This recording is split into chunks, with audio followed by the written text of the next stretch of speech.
లక్ష్మి గారు, సో మీరు చాలా సోషల్ వర్క్స్ చేస్తూ ఉంటారు. రీసెంట్గా నేను ఒక అమన్ వేదిక అని చెప్పేసి ఒక ఆర్ఫనేజ్ హోమ్కి వెళ్ళాను. సో వెళ్తే అక్కడ నాకు చెప్పారు, గవర్నమెంట్ కన్నా ముందే సమ్ వాష్రూమ్స్కి ప్రాబ్లం ఉంది ఇట్లా అంటే లక్ష్మి గారు ఫస్ట్ రెస్పాండ్ అయ్యి మాకు ఇవన్నీ చేశారు, వాష్రూమ్స్ ఇవన్నీ కావాలి అంటే అన్నీ హెల్ప్ చేశారు అని చెప్పారు. సో అసలు అంతకుముందు మోహన్ బాబు గారు కూడా ఒక ఇంటర్వ్యూలో మాట్లాడుతూ తను ఎంత టఫ్ అయినా సరే ఎందుకు నీకు ఇవన్నీ అన్నా కూడా తన సోషల్ వర్క్స్ ఇవన్నీ చేస్తూ ఉంటారు అన్నారు. ఫస్ట్ అసలు ఎక్కడి నుంచి స్టార్ట్ అయింది ఈ సోషల్ వర్క్ చేయాలి అనే థాట్? ఎవరైనా వచ్చినప్పుడు మీ దగ్గరికి టీచ్ ఫర్ కానీ ఇలా చాలా చేస్తూ ఉంటారు. అసలు ఫస్ట్ మీకు ఎక్కడి నుంచి స్టార్ట్ అయింది థాట్ చేయాలనేది? Thank you for acknowledging that. I don't use every platform to talk about it. First influence ante nanne. మేము మెడ్రాస్లో ఉన్నప్పుడు డాడీ మోదుగులపాలెం ఊరు, నెల్లూరు, నాయుడుపేట కానీ దగ్గరే 3 hours 3.5 hours వచ్చేసేవాళ్ళు. సో మా ఇంటికి వచ్చిన వాళ్ళు ఒక పూట 2 పూటలకు వచ్చేవాళ్ళు కాదు, 2 నెలలు 3 నెలలు వచ్చి ఉండేటోళ్ళు. అండ్ దీస్ ఆర్ చుట్టాలు కాదు వీళ్ళు, ఫ్రెండ్స్ కాదు వీళ్ళు, ఊర్ల నుంచి ఆ టైంలో అదే ఊరు అనేసరికి మేము ఇంకో ఊరికి వెళ్తే వచ్చి ఉండిపోయేవాళ్ళు 2-3 నెలలు. మళ్ళీ వాళ్ళు వెళ్ళేటప్పుడు మా నాన్నకి ఏమేమి అడిగేటోళ్ళు, మా ఊర్లో అది చేయాలనుకున్నాను, నా ఇంటి ముందు ఇది కట్టాలనుకున్నాను, నా ఇంటి లోపల అది పెట్టుకోవాలనుకున్నాను. And the way they would word it, ఒక ఫ్రిడ్జ్ కావాలని, టీవీ కావాలని, బైక్ కావాలని, ఇల్లు కావాలని. సో నాకు అర్థమయ్యేది కాదు. మన ఊరికి పోతే అబ్బాయా ఎవ్వరికి తెలియకూడదు, నా దగ్గరే ఉందన్నలా, వస్తానే మన బా అనిపించాలా అంటే ఏం అనిపించాలా డైరెక్ట్గా అడిగేవాళ్ళు కాదు. బట్ ముక్కు మొహం తెలియని వాళ్ళకు కూడా, ఫర్గెట్ అబౌట్ మా నాన్న, మా కజిన్స్కి, మా ఫ్యామిలీస్కి ఎంత చేశారో అది పక్కన పెట్టు. బికాజ్ ఈ రోజుకి ఆ ఒక్క మనిషి, ఆయనకి తమ్ముళ్ళు, అక్కలు, చెల్లెళ్ళు గుంపుగా వచ్చి దే డిడ్ంట్ సక్సీడ్, ఆయన ఒక్కరే వచ్చి, ఆయనే కాకుండా ఆయన చుట్టుపక్కల ఉన్న ఊర్లన్నింటినీ కూడా బాగు చేశారు. ఆయన ఎంతవరకు చేయగలుగుతారో అంతవరకు. ఈ రోజు వరకు విద్యానికేతన్ ఇన్స్టిట్యూట్లో 25% free education irrespective of the cost and creed. It's not a normal thing. ఇప్పుడున్న స్కూల్స్లో రెవెన్యూ షేరింగ్లో ఎన్ని సీట్లు పెట్టచ్చు, ఎంత స్పేస్ ఉంది, ఎన్ని చైర్లు పెట్టచ్చు, ఒక స్కూల్లో, కాలేజ్లో ఎంత ఎత్తు లేపచ్చు, ఒక గ్రౌండ్ లేకుండా చేస్తారు. ఈ రోజుకి మీరు స్కూల్కి వెళ్తే ఎడ్యుకేషన్కి ఎంత ఇంపార్టెన్స్ ఇస్తామో అంత ఇంపార్టెన్స్ స్పోర్ట్స్కి ఇస్తుంటాం. So when you see all this, no, I think ఎవరు చెప్పక్కర్లేదు నీకు, యూ ఆటోమేటిక్లీ గెట్ ఇన్ఫ్లుయెన్స్డ్. నాకు చిన్నప్పటి నుంచి ఐ హ్యాడ్ దిస్ సిండ్రోమ్, నాకే ఎందుకు ఉంది, వాళ్ళకి నా దగ్గర ఉన్నది ఎందుకు లేదు అని. సో మమ్మీ పర్స్లో దొంగతనం చేసుకెళ్ళి డబ్బులు ఇచ్చేసేదాన్ని చాలామందికి. నాకు అది తప్పు అని తెలిసేది కాదు, నా దగ్గర ఉన్నది నేను ఇస్తున్నాను, రైట్. మమ్మీకి తెలిస్తే నాకు డబ్బులు పడతాయని తప్పని కాదు. And then I realized మనకి, and then more social work I did, స్కూల్లో తీసుకున్నా, కాలేజ్లో తీసుకున్నా, స్లమ్స్కి వెళ్ళి పనిచేసేటప్పుడు, వాళ్ళు అన్నం పెట్టుకొని ఈగలు వాళ్తున్న అన్నం తినేటప్పుడు, వాళ్ళు అక్కడే బాత్రూమ్కి వెళ్ళి అక్కడే పడుకునేటప్పుడు నాకు అర్థమయ్యేది కాదు, మనమేనా ఈ ప్రపంచమేనా అని. So when I think in my 10th standard I decided, నా వల్ల ఏదైతే ఈరోజు నేను ఏం చేయగలుగుతాను ఎవరికైనా సరే. So every single day I do something. And ఇలా పేపర్లో వచ్చేది ఇవన్నీ, it is not even the tip of the iceberg. మనకు అన్నీ పనిచేసేటప్పుడు మన మైండ్, మన చేతులు, మన కాళ్ళు, it is your innate responsibility as a human being. ఒకరికి దాహం అయితే మంచినీళ్ళైనా పోయాలి, that is basic human courtesy. ఇంకా దాన్ని మించి మీరు ఏం చేయగలిగితే అది దేవుడి blessing. But I think you have to pay it forward for everything that you have in your life. Rashmi గారు, అంటే ఇక్కడ అండి, ఈటీవీలో చేసినప్పుడు మిగిలిన షోస్ చేయకూడదు అనేది రూల్ ఉంటుంది అంటారు. ఇది చేయడానికి రీజన్ ఏంటి? అంటే ఆ రూల్ బ్రేక్ చేసి వచ్చారా ఎట్లా? దీన్ని రూల్ అనేది కాదండి, ఇంతకు ముందు కూడా చాలా షోస్ ఆఫర్స్ వచ్చాయి. చేయకుండా ఉండడానికి కారణం వాజ్ కాన్సెప్ట్. ఇప్పుడు మనం ఒక జాబ్లో ఉన్నప్పుడు ఇంకో చోట సేమ్ జాబ్ చేయలేము. So this concept was completely different అనమాట. నా ఎగ్జిస్టింగ్ షోస్కి ఎలాంటి ఇబ్బంది కలగకుండా ఉన్న కాన్సెప్ట్ కాబట్టి it was convenient for me to take up this show. And ఖచ్చితంగా whatever I am today, ఈ స్టేజ్ మీద ఇట్లా కూర్చొని మాట్లాడుతున్నామంటే ఇది ఖచ్చితంగా I have a lot of respect and regards and loyalty towards Mallemala. So ఏదైనా రూల్ అట్లాంటిది కాదు, కాన్సెప్ట్ కాన్సెప్ట్ మ్యాచ్ అవ్వకూడదు, which is but obvious, and slot. ఇట్లాంటి కొన్ని అది నేనే కాదు, ఏ ఆర్టిస్ట్ అయినా, ఏ హోస్ట్ అయినా, ఏ జ్యూరీ మెంబర్ అయినా, ఎవరైనా అది చూసుకోవాల్సిందే. బికాజ్ ఒకే స్లాట్లో కానీ, ఒకే టైమింగ్లో కానీ, ఒకే కాన్సెప్ట్ ఒకే టైంలో జరిగితే అది ఎవరికైనా అది ఓకే కాదు. At the same time viewership కూడా బోత్ సైడ్స్ రాదు, ఒక సైడే వస్తుంది. So that is about it. అంటే ఇప్పుడు సినిమాలకు గ్యాప్ వచ్చింది, మళ్ళీ ఇప్పుడు ఏమైనా ఉన్నాయా నెక్స్ట్ ఏమైనా? గ్యాప్ ఏం రాలేదండి. I'm waiting for something good to come my way.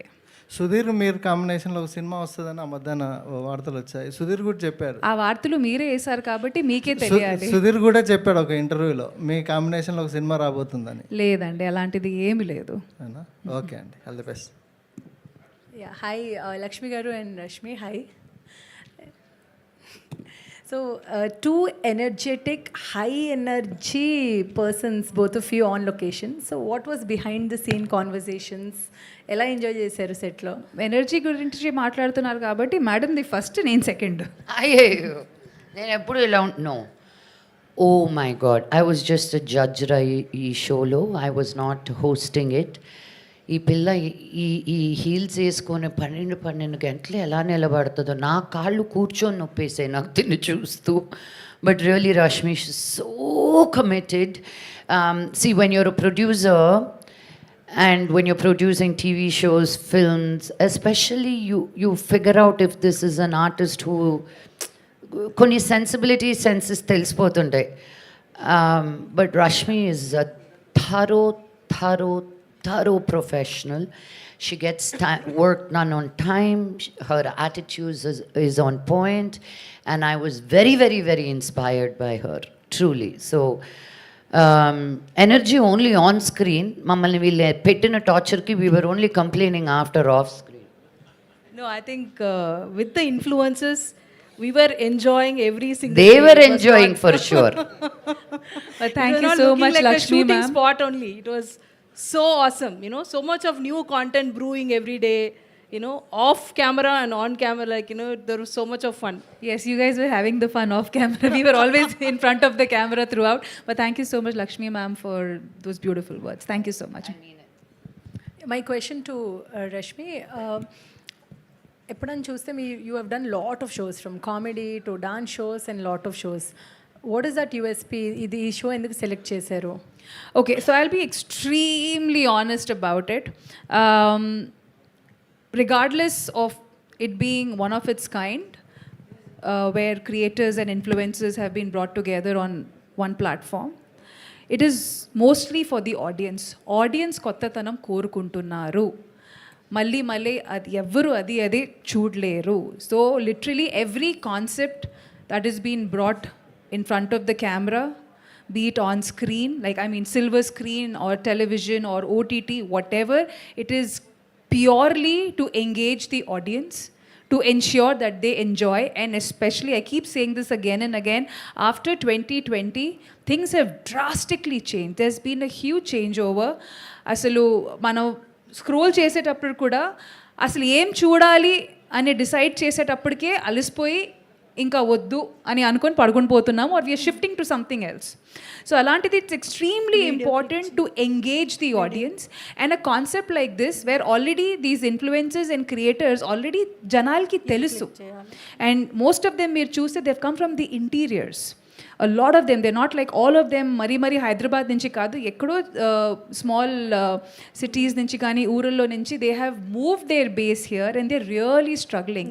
So వీళ్ళ పెయిన్తో కానీ వీళ్ళ స్ట్రగుల్తో కానీ ప్రతి ఒక్కరూ ఆడియన్స్లో కనెక్ట్ అవుతారు. And the whole idea of bringing on anything on screen is to ensure that the production house also makes money. That will only happen when the audience get engage to it. So like I said, it's an engaging content కాబట్టి I have taken it up, and already నేను మిగతా concepts చేస్తూనే వస్తున్నాను, be it dance or comedy or reality. So this is another feather I can say to my cap. And one more thing I would like to add, I think it's one of its kind that you can see the brands, right? Like, you know, even before we went on live, the brands are associated with this show. I think Vida powered by Hero. Hope I've got it right. And you know, Hudson and you know, Paneer. South Indian, yeah. Sorry, curd. South India shopping mall. So Paneer. Yeah. So all of them are with us, and it's gonna be a great journey, I think. Hi Lakshmi గారు. Hi అండి. This is Prajavani. Hi ప్రజావాణి గారు, ఎలా ఉన్నారు? బాగున్నానండి. నా question ఏంటంటే, influencers అంటే ladies ఇప్పుడు ఉమెన్ వచ్చేసి ఇన్ఫ్లుయెన్సర్స్గా ఉండటానికి కొంతమేర భయపడుతున్నారు. ఐ మీన్ ఎందుకంటే బీభత్సమైన ట్రోల్స్ ఎదుర్కోవాల్సి వస్తుంది. రీసెంట్లీ ఉమెన్ జర్నలిస్టులు కూడా ఒక రౌండ్ టేబుల్ మీటింగ్ పెట్టుకున్నారు దీని గురించి. చాలా trolls and also face morphing చేసి చాలా ఇచ్చేస్తున్నారు. వాళ్ళకి ఏమన్నా మీరు చెప్పగలరా? అంటే ఇన్ఫ్లుయెన్సర్స్గా వచ్చేవారికి, ఇలాంటి ట్రోల్స్ బారిన పడుతున్న వాళ్ళకి కొంచెం కామెంట్స్ కూడా ఆఫ్ చేసుకొని ఆన్ ఫేస్ చేయాల్సి వస్తుంది. సో వాళ్ళకి ఏమన్నా మీరు మెసేజ్ ఇవ్వగలరా? Thank you for that question మా. It's a very important question. I think internet వచ్చిన రోజు నుంచి ఇప్పటి వరకు we are still battling the same question. నేను చెప్పదలుచుకున్నదల్లా ఒకటే, నేను మీ గురించి తప్పు మాట్లాడినప్పుడు నాలో ఏదో తప్పు ఉండే మీలో మాట్లాడతాను. నేను మీ గురించి ఏదో ఒకటి చెప్తున్నాను అంటే మీలో ఉన్నది నా దగ్గర లేదు కాబట్టి మిమ్మల్ని వ్యక్తిగతంగా ఉద్దేశిస్తున్నాను. నేను థెరపీకి వెళ్ళాల్సి వచ్చిందండి. You know understanding, am I so horrible? Am I such a bad person? Why can't my good be seen? నేను అనుకునిందే కదా చెప్తున్నాను. నేను ఎక్కడ ఇన్ఫ్లుయెన్స్ అయ్యి మాట్లాడట్లా. నేను నేర్చుకునింది మీకు తీసుకొస్తున్నాను. బికాజ్ నేను తిరిగిన అన్ని ఊర్లు మీరు తిరగలేదు, నేను వెళ్ళిన ప్లేసెస్కి మీరు వెళ్ళలేదు, నేను చూసిన థింగ్స్ మీరు చూడలేదు. I want to bring it all to you. ఇది నాది అని నేను దాచిపెట్టుకోవట్లా. But I realize I'm in a platform now. I want to say a few words, opinions. Everybody has one, they're like nostrils, everybody has one. But you just need to know what to accept, what not to. ఇంకొకటి చెప్తాను. ఈరోజు ఒక journalist వచ్చి నన్ను ఒకటి అడిగితే నేను I'll be like, okay ఏమన్నారు, నా సినిమా బాగాలేదా, ఎందుకు బాగాలేదు, యాక్టింగ్ బాగాలేదా, I will take you seriously. ఎవడో ఒకడు కంప్యూటర్ వెనకాల కూర్చొని అది కూడా నేను ఇన్ఫ్లుయెన్స్ అయితే I should be worried about me. Okay, because again you have to look at ఎవరు నిన్ను అంటున్నారు అని. నువ్వు వెళ్ళి వాడి సంగతి చెప్తాను, వాడిని కుక్ చేస్తే 0 followers ఉంటారు వాడికి. అప్పుడు కూడా నాకు కోపం వస్తుంది. వాడెవడు నన్ను అన్నందుకు నేనెందుకు ఇంత ఫీల్ అయ్యి వాడిని అందామని వెళ్ళి వాడికి 0 followers. సో వాళ్ళు ఎందుకు అంటున్నారంటే ఫర్ ఎగ్జాక్ట్లీ దిస్, మన రియాక్షన్ రాబెట్టడం కోసం. సగం మంది I don't think they try to be mean also, they just want to get our attention అనమాట. But when you're in the glass house అమ్మా, ఇంకా you're in the glass house పడతానే ఉంటాయి. You have to protect yourself. And for me, meditation helped a lot, Reiki helps a lot.